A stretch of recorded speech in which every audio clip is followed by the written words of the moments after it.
Shalom frères et sœurs, Adonai, merci pour ta fidélité. Je prie que tu nous éclaires.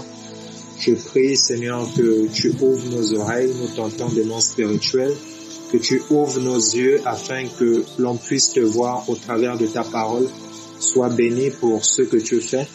Sois béni Seigneur pour ta parole qui nous fortifie, qui nous donne de tenir ferme. Voilà, c'est dans le nom de Yeshua que nous avons prié. Amen.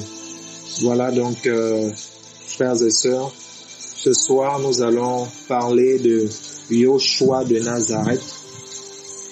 Voilà, Yoshua de Nazareth, Jésus de Nazareth. Et il faut dire que Yoshua, comme on le sait tous, lorsqu'il est venu, il avait deux natures. Il était 100% homme et 100% Elohim. En tant qu'homme, il avait une généalogie et selon cette généalogie, il était considéré comme le fils d'Abraham, comme le fils de David. Voilà, et justement dans Matthieu chapitre 1, on nous dit il y a eu 14 générations d'Abraham jusqu'à David, 14 générations de David jusqu'à la déportation à Babylone, 14 générations de la déportation à Babylone jusqu'au Mashiach. Donc Yoshua était la 42e génération. Alléluia. Et les Écritures, n'est-ce pas, nous parlent également de ses parents, d'accord, ses parents biologiques. Alléluia. Les Écritures nous parlent des parents biologiques du Mashiach. On va prendre Luc chapitre 1. Luc chapitre 1 à partir du verset 26. On nous dit, or au 6e mois, l'ange Gabriel fut envoyé par Elohim dans la ville de Galilée, appelée Nazareth, vers une vierge fiancée à un homme nommé Yoseph, qui était de la maison de David, et le nom de la vierge était Myriam. Alléluia. Donc, ici, on nous apprend que l'ange Gabriel a été envoyé, n'est-ce pas, dans une ville de Galilée appelée Nazareth, auprès d'une vierge qui était fiancée à un homme de la maison de David. Donc ici, les Écritures nous donnent des détails, n'est-ce pas, sur les parents biologiques de Yoshua HaMashiach.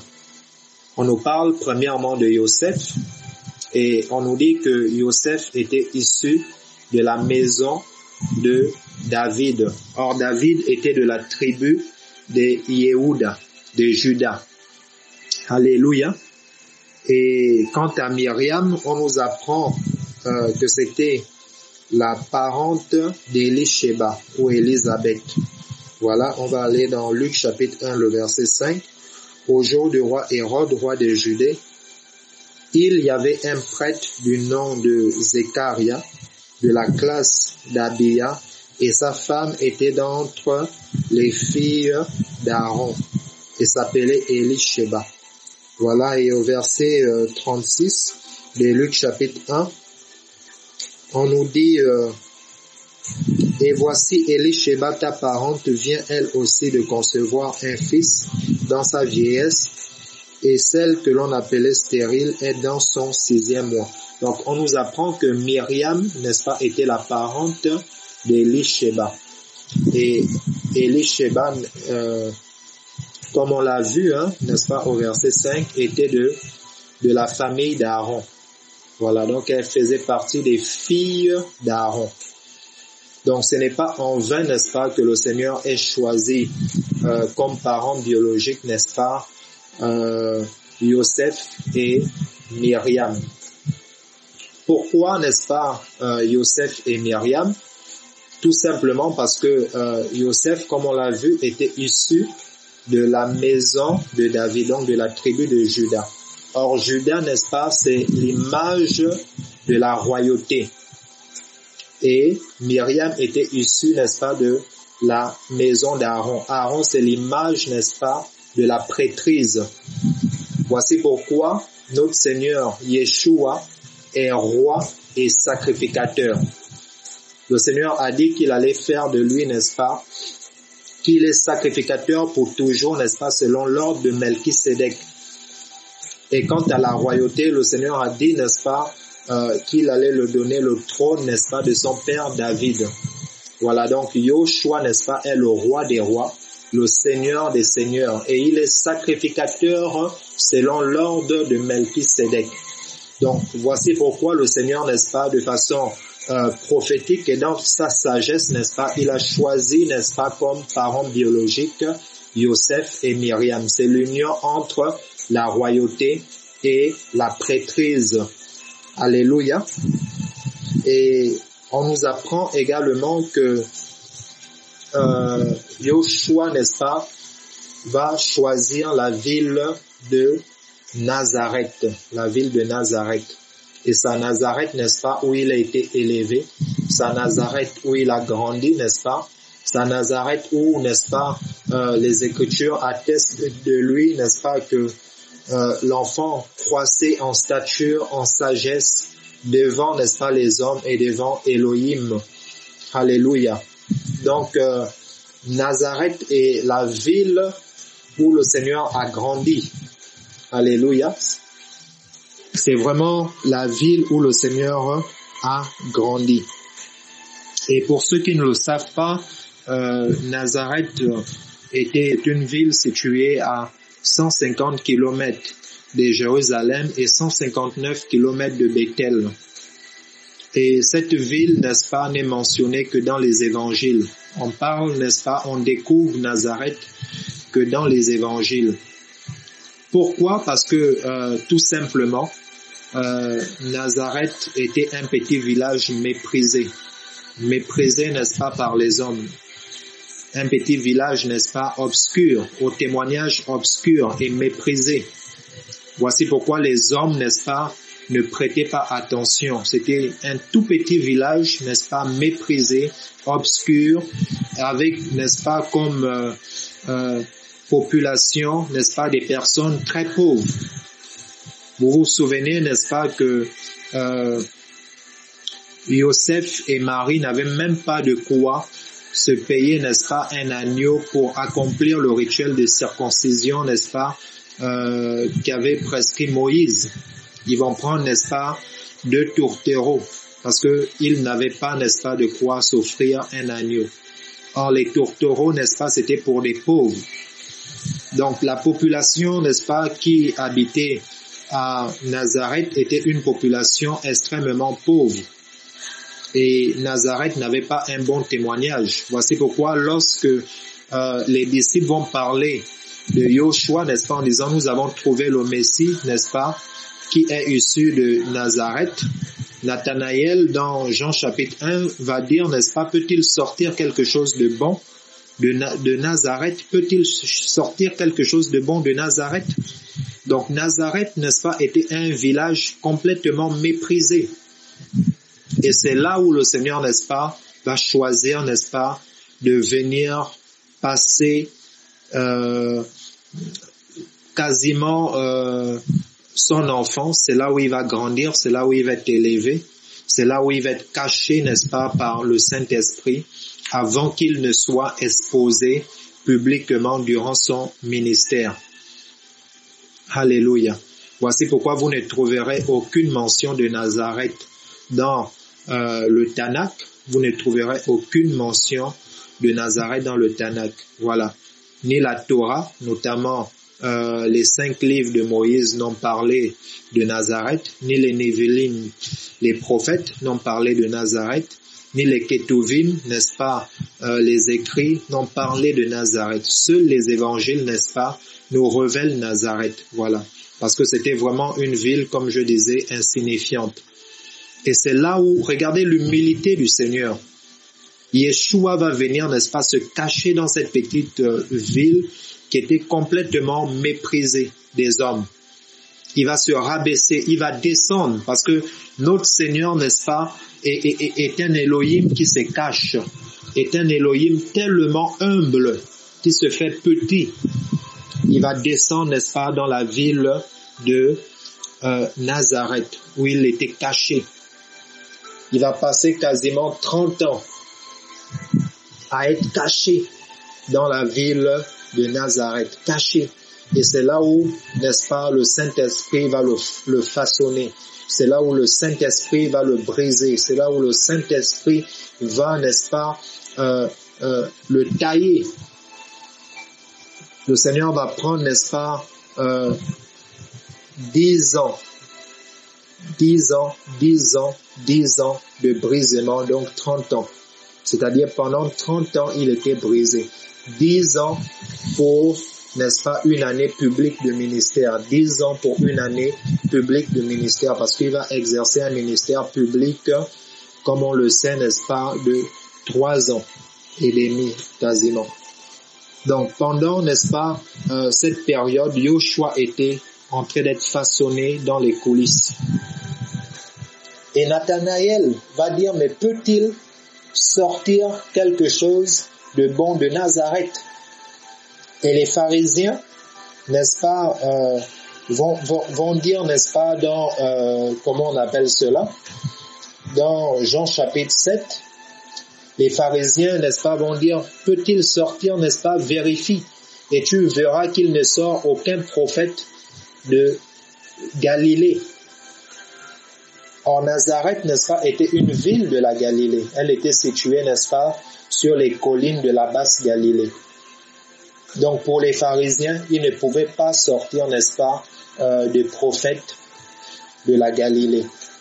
Et pour Nathanaël, il ne pouvait sortir rien de bon, n'est-ce pas, de Nazareth.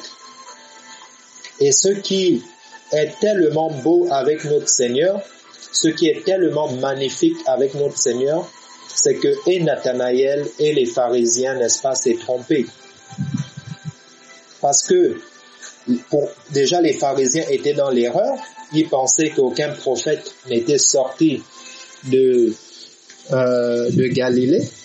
Ils étaient dans l'erreur parce que les Écritures nous apprennent, n'est-ce pas, que Jonas, le prophète Jonas, d'accord, dans le livre de Jonas, on nous apprend que Jonas, fils d'Amittai, était, n'est-ce pas, issu du village de Gath-Hépher. D'accord?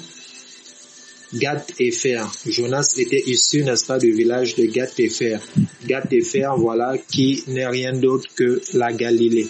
Et Jonas est l'un des prophètes qui a amené, n'est-ce pas, l'un des plus grands réveils communautaires. Donc, on nous apprend que Jonas, n'est-ce pas, était issu du village de Gath-Hépher, voilà, qui n'est rien d'autre, n'est-ce pas, que la Galilée. Voilà. Donc, et Jonas est l'un des prophètes qui a mené le plus grand réveil communautaire, n'est-ce pas, à partir d'une prédication. Notamment, n'est-ce pas, par la repentance des habitants de Ninive. Donc, les pharisiens qui disaient que de Galilée, n'est-ce pas, il ne sortait aucun prophète, étaient dans l'erreur. Parce que dans le passé, n'est-ce pas, le Seigneur avait suscité le prophète Jonas qui a mené un puissant réveil communautaire par une prédication, n'est-ce pas, qui a prêché l'évangile. Et on nous dit, n'est-ce pas, toute une ville, n'est-ce pas, la ville de Ninive, tous depuis le roi jusqu'au plus petit, n'est-ce pas, vont se repentir en prenant le sac et la cendre. Vous voyez? Et de même, Nathanaël était dans l'erreur parce que Nathanaël va dire, n'est-ce pas, que il ne pouvait rien sortir, n'est-ce pas, de la Galilée. Pourtant, n'est-ce pas, de la Galilée est sorti celui dont les Écritures nous disent, n'est-ce pas, qu'il est la lumière du monde. De la Galilée, n'est-ce pas, est sorti le pain de vie. De la Galilée est sorti le roi des rois, le Seigneur des seigneurs, le prince de la vie, l'Élohim de gloire. La parole, n'est-ce pas, de l'Élohim vivant. De la Galilée, n'est-ce pas, est sorti le Seigneur de l'univers. C'est lui, n'est-ce pas, qui a créé toutes choses. Vous voyez? Il est venu, n'est-ce pas, de la Galilée. Donc, et les pharisiens et Nathanaël, n'est-ce pas, étaient dans l'erreur. Et c'est ça l'humilité du Seigneur. Yeshua, n'est-ce pas, prend des choses viles pour glorifier son nom.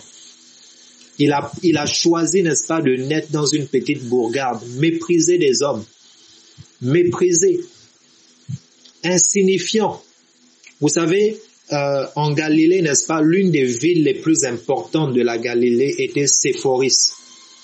C'était, n'est-ce pas, une grande ville très attrayante où il y avait, n'est-ce pas, des péages, il y avait des bureaux, n'est-ce pas, de douane, il y avait, n'est-ce pas, une influence, n'est-ce pas, touristique, etc., un flux de marchandises. Mais Yeshua ne va pas choisir, n'est-ce pas, cette grande métropole. Il ne va pas choisir cette grande ville. Il va descendre, n'est-ce pas, très bas, en choisissant une ville méprisée, en choisissant des parents très pauvres. Regardons l'humilité du Seigneur, comment notre Elohim est un Elohim qui se cache, qui se fait petit. Mais c'est à partir, n'est-ce pas, de là que va sortir l'un des plus grands réveils de l'humanité.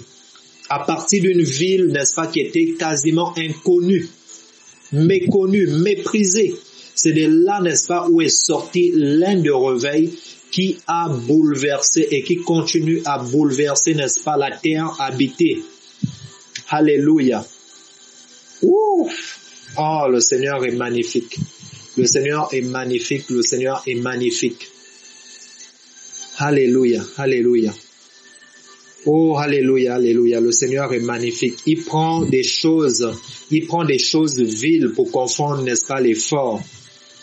Il prend des personnes méprisées et des vases d'argile qu'il remplit de sa puissance pour impacter. Alléluia. Regardons l'humilité du Seigneur, frère.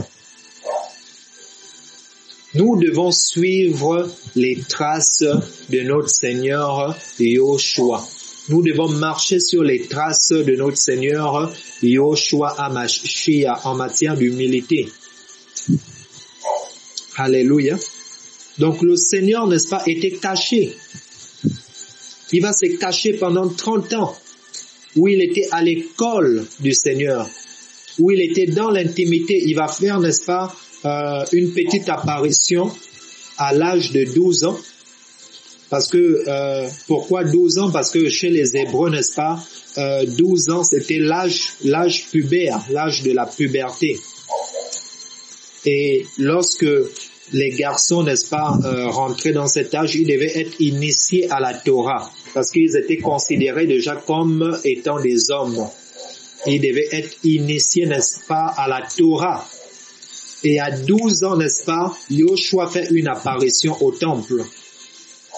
Il va poser, n'est-ce pas, des questions aux docteurs de la loi. Des questions qui vont les perturber. Des hommes, n'est-ce pas, qui avaient passé du temps à étudier la loi, à étudier la Torah. Et voici qu'un enfant de 12 ans, n'est-ce pas, va leur poser des questions qui vont, n'est-ce pas, les perturber. Ils étaient frappés de sa sagesse. Comment, n'est-ce pas, comment un enfant, n'est-ce pas, qui n'avait pas étudié, n'est-ce pas, la Torah pouvait être rempli, n'est-ce pas, d'un tel savoir, d'une telle sagesse. Mais parce qu'il est la parole.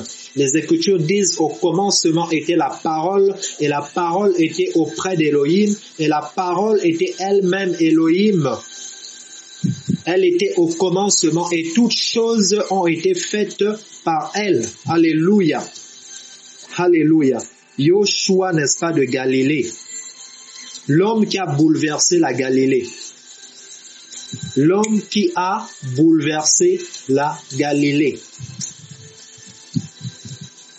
Et lorsque Yoshua va commencer, n'est-ce pas, son ministère, il va quitter, n'est-ce pas, les collines de la Galilée pour aller, n'est-ce pas, plus bas, vers les contrées maritimes, d'accord?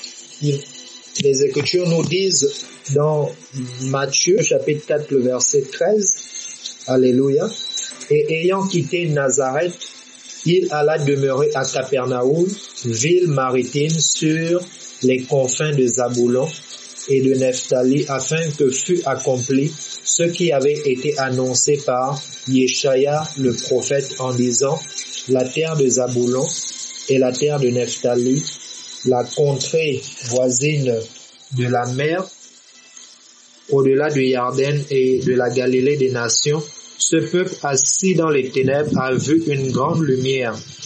Et sur ceux qui étaient assis dans la région de l'ombre de la mort, la lumière elle-même s'est levée. Dès lors, Yoshua commença à prêcher et à dire, repentez-vous, car le royaume des cieux est proche. Donc, pendant 30 ans, comme je disais, Yoshua était dans le secret, à l'école du Seigneur. Il va passer 10 ans pour un ministère public, 10 ans de brisement pour une année de ministère public. Et c'est ainsi, n'est-ce pas, que pendant 30 ans, il était brisé, dans le secret, caché des hommes. Et c'est là où le Seigneur le préparait. Et lorsqu'il va, n'est-ce pas, lorsque le temps, n'est-ce pas, d'exercer son ministère public va arriver, Yeshua, n'est-ce pas, va également se faire petit. Il va respecter, n'est-ce pas, le ministère de Yohanan le Baptiste. Il va respecter le ministère de Jean le Baptiste en venant, n'est-ce pas, se faire baptiser par lui. Regardons l'humilité du Seigneur. Regardons l'humilité, n'est-ce pas, de notre Seigneur Yoshua, l'homme de Galilée. Quelle humilité, mes frères et sœurs, quelle humilité. Combien de fois, n'est-ce pas, le Seigneur s'est fait petit. Il va respecter l'autorité. Il va accepter, n'est-ce pas, de se faire baptiser. Au point où, n'est-ce pas, Yohanan le Baptiste était choqué en disant, mais c'est moi qui ai besoin, n'est-ce pas, d'être baptisé par toi, mais tu viens, n'est-ce pas, toi tu viens à moi. Et le Seigneur lui dira, laisse faire, accomplissons ainsi ce qui est juste. Parce que le Seigneur, n'est-ce pas, avait dit, n'est-ce pas, à Yohanan le Baptiste, que l'homme sur qui tu verras, n'est-ce pas, descendre l'Esprit Saint, c'est celui-là, n'est-ce pas, qui baptise de feu et qui baptise dans le Saint-Esprit. Et c'est de lui dont Yohanan a dit qu'il n'était même pas digne de délier la courroie de ses souliers.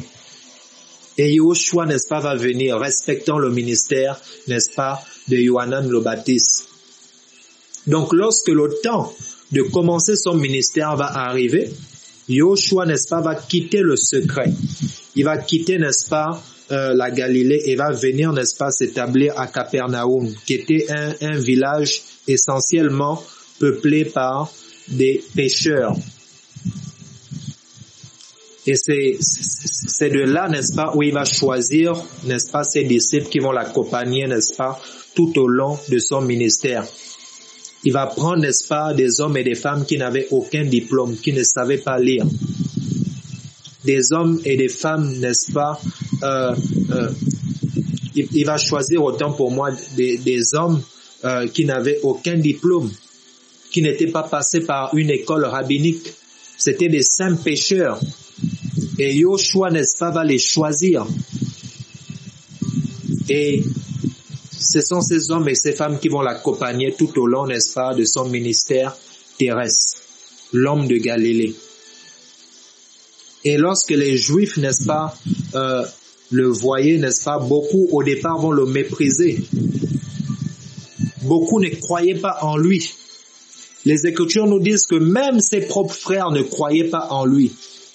Dans Jean chapitre 7, n'est-ce pas, si vous lisez Jean chapitre 7, ses frères vont le dire, mais si tu fais tous ces miracles, montre-toi au monde. Celui, n'est-ce pas, celui qui veut paraître devant les hommes ne reste pas caché. Mais Yoshua ne voulait pas paraître devant les hommes. Yoshua, n'est-ce pas, est venu pour faire la volonté du Père, pas pour paraître devant les hommes. Donc même ses frères ne croyaient pas en lui. Il était méprisé même par sa propre famille. Dans Marc chapitre 2, n'est-ce pas, il enseignait un jour, n'est-ce pas, à la maison et ses parents vont arriver, sa mère va arriver disant qu'il était fou. Donc même ses parents ne croyaient pas en lui. Beaucoup vont dire, n'est-ce pas, nous savons d'où il est. N'est-ce pas là le fils du charpentier? Et ses frères et ses sœurs ne sont-ils pas parmi nous? Donc Yoshua était méprisé au départ. Méprisé des hommes. Il n'avait rien pour attirer les regards. Il n'avait rien, n'est-ce pas, qui puisse attirer, n'est-ce pas, les regards, cet homme de Galilée. Il était vêtu, n'est-ce pas, d'une sainte tunique. Mais pourtant, n'est-ce pas, cet homme, n'est-ce pas, a parlé comme jamais homme n'a parlé. Alléluia. Un jour, ils ont envoyé, n'est-ce pas, des huissiers. Les pharisiens ont envoyé, n'est-ce pas, des huissiers pour venir l'arrêter. Parce que la foule, n'est-ce pas, commençait à parler de lui comme étant un prophète. La foule commençait à glorifier le Seigneur et les pharisiens, n'est-ce pas, jaloux, vont envoyer des huissiers venir l'arrêter. Et comme Yeshua, n'est-ce pas, était en train d'enseigner, de prêcher, les huissiers, n'est-ce pas, à cause de la foule, ne pouvaient pas l'arrêter devant la foule. Donc, ils attendaient le moment favorable. Et pendant ce temps, n'est-ce pas, Yoshua était en train de parler. Et lorsque Yoshua parlait, n'est-ce pas, ses paroles étaient tellement puissantes que les huissiers, n'est-ce pas, étaient bouleversés, étaient transpercés. Ils vont retourner, n'est-ce pas, vers les pharisiens et les pharisiens vont dire, mais pourquoi ne l'avez-vous pas, n'est-ce pas, arrêté? Ils vont dire, jamais homme n'a parlé comme cet homme de Galilée. Jamais homme n'a parlé, n'est-ce pas, comme cet homme de Galilée. Ouf, alléluia. Yoshua de Nazareth. Yoshua le Galiléen. Alléluia. Oh, j'ai envie de l'élever ce soir. J'ai envie de l'élever ce soir, cet homme de Galilée. Sur le chemin d'Emmaüs, n'est-ce pas, après la résurrection, les Écritures nous disent, n'est-ce pas, que les disciples n'avaient plus d'espoir parce que celui, n'est-ce pas, qu'ils avaient suivi depuis la Galilée, n'est-ce pas, jusqu'à Jérusalem, venait, n'est-ce pas, d'être crucifié. Et pour eux, il n'y avait plus d'espoir. Ils avaient oublié les paroles, n'est-ce pas, du Mashiach, qui avait dit, il faut que le Fils de l'homme, n'est-ce pas, monte à Jérusalem, qu'il soit livré entre les mains, n'est-ce pas, des principaux sacrificateurs, qu'il soit, n'est-ce pas, mis à mort et qu'il ressuscite le troisième jour. Ils avaient oublié les paroles du Seigneur.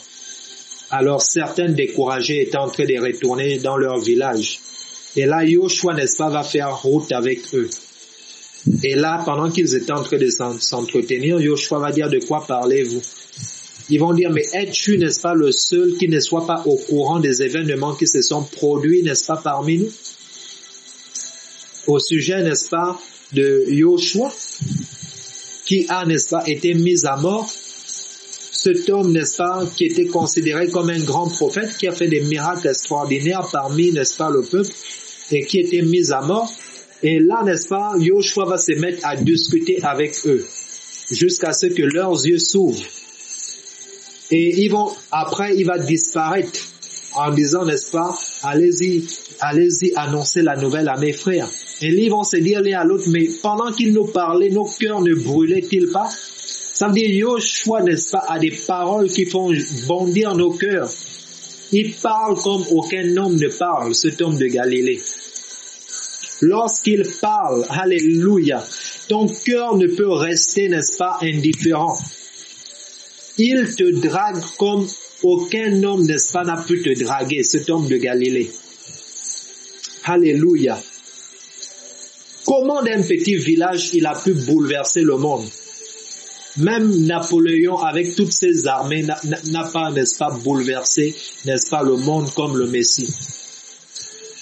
Hitler n'a pas bouleversé, n'est-ce pas, le monde comme le Messie. Les grands révolutionnaires sont venus. Ils n'ont pas, n'est-ce pas, bouleversé le monde comme le Messie. Comment à partir d'un petit village? Comment à partir d'une petite ville, inconnue, méconnue, méprisée, le Seigneur, n'est-ce pas, a pu bouleverser le monde et jusqu'à présent continue de bouleverser le monde. Cet homme de Galilée. Alléluia.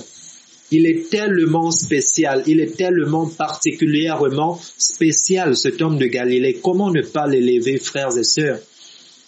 Comment ne pas le glorifier, cet homme de Galilée? Alléluia. Comment ne pas l'élever? Dans Actes chapitre 3, Pierre et Jean, n'est-ce pas, vont monter au temple. Les Écritures nous disent, n'est-ce pas, qu'il y avait un homme boiteux de naissance qui était là et qui gagnait, n'est-ce pas, sa vie, n'est-ce pas, en mendiant, en demandant le monde à tous ceux, n'est-ce pas, qui venaient au temple pour la prière. Et là, n'est-ce pas, Pierre et Jean, n'est-ce pas, s'apprêtant à rentrer au temple, vont le voir. Ils vont s'arrêter et l'homme va les fixer, s'attendant à recevoir, n'est-ce pas, quelque chose d'eux. Et Pierre, n'est-ce pas, fixant les regards sur lui, va dire, nous n'avons ni or ni argent, mais ce que nous avons, nous te le donnons. Au nom de Yeshua, lève-toi et marche. Et l'homme, n'est-ce pas, ne va pas s'élever. Pierre le prend par la main, n'est-ce pas, par la foi. Et on nous dit, n'est-ce pas, en un instant, ses pieds vont s'affermir. Et là, le peuple voyant cela et sachant que l'homme était, n'est-ce pas, dans cet état depuis longtemps, le peuple va accourir, n'est-ce pas, regardant, n'est-ce pas, Pierre et Jean comme s'ils étaient particuliers. Et Pierre va leur dire, mais pourquoi vous regardez nous? Pourquoi, n'est-ce pas, vous nous regardez comme si on était particulier ou comme si c'était par notre propre puissance que cet homme était guéri? Sachez que c'est au nom de Yoshua, le Nazaréen, Yoshua, le Messie que vous avez crucifié, n'est-ce pas, que cet homme se tient là debout en pleine forme. Alléluia. Donc, on s'aperçoit que Yoshua, n'est-ce pas, de Galilée, n'est-ce pas, a bouleversé, n'est-ce pas, non seulement son temps, mais il a également bouleversé après son temps au travers des apôtres. Dans Actes chapitre 10, n'est-ce pas, le verset 38, on nous dit, il allait des lieux en lieux faisant du bien aux hommes. Et après sa mort et sa résurrection, il a continué, n'est-ce pas, son ministère dans la vie, n'est-ce pas, des prédicateurs, dans la vie des apôtres. Au point où Paul va dire, si je vis, ce n'est plus moi qui vis, mais c'est Christ qui vit en moi. Christ en nous, l'espérance de la gloire. Ça veut dire, Yoshua continue son ministère. Cet homme de Galilée continue à bouleverser, n'est-ce pas, les vies au travers, n'est-ce pas, de ses apôtres, au travers de ses prophètes, au travers de ses évangélistes, au travers, n'est-ce pas, des hommes et des femmes qu'il a appelés. L'homme de Galilée. Alléluia. Oh, il est tellement magnifique. Il est tellement beau, cet homme de Galilée. Il est tellement particulier qu'on ne peut, n'est-ce pas, que parler de lui, l'homme de Galilée, l'homme de Nazareth, Yoshua de Nazareth. Ça veut dire, désormais, n'est-ce pas, lorsque tu vas prononcer cela, Yoshua de Nazareth, prononce-le avec, n'est-ce pas, la révélation. Prononce-le, n'est-ce pas, avec l'éclairage, mon frère. Alléluia. L'homme de Galilée, Yoshua de Nazareth. Oh, l'humilité du Seigneur me choque. L'humilité du Seigneur me bouleverse. Lorsque je méditais sur ça, mes frères, j'étais frappé par l'humilité du Seigneur, la simplicité du Seigneur. Vous savez, la parole nous dit l'humilité précède la gloire. Si nous voulons être utilisés, n'est-ce pas, puissamment par le Seigneur, si nous voulons marquer notre génération, nous devons rester humbles comme le Messie l'a été. Nous devons marcher sur ses traces. Mépriser des hommes, mais la parole qui sortait de sa bouche, quelle puissance, quelle gloire, quelle onction. Alléluia, alléluia. La ville de Nazareth, n'est-ce pas, qui était méprisée des hommes. Souvent, nous sommes considérés comme cette ville. Nous sommes méprisés des hommes. Nous sommes inconnus des hommes. Mais ne cherche pas à être connu des hommes. Le feu que le Seigneur va allumer en toi parlera. L'onction fera la différence. Alléluia. Nous ne devons pas chercher à plaire aux hommes. Nous ne devons pas chercher à être vus des hommes. Paul disait, est-ce la faveur des hommes que je recherche maintenant? Nous ne devons pas chercher à nous complaire les uns aux autres. Serviteurs du Seigneur, apôtres, prophètes, évangélistes, docteurs, restons dans l'humilité, et le Seigneur, n'est-ce pas, nous utilisera. Nous sommes à la veille d'un puissant réveil qui est en train d'arriver sur les nations, un puissant réveil. Mais ce réveil, n'est-ce pas, c'est pour des hommes et des femmes qui vont marcher sur les traces du Messie. Des hommes et des femmes, n'est-ce pas, humbles, comme le Messie. Alléluia. Voilà, frères et sœurs, soyez encouragés, soyez fortifiés, soyez bénis au nom de Yeshua. Seigneur, reçois toute la gloire.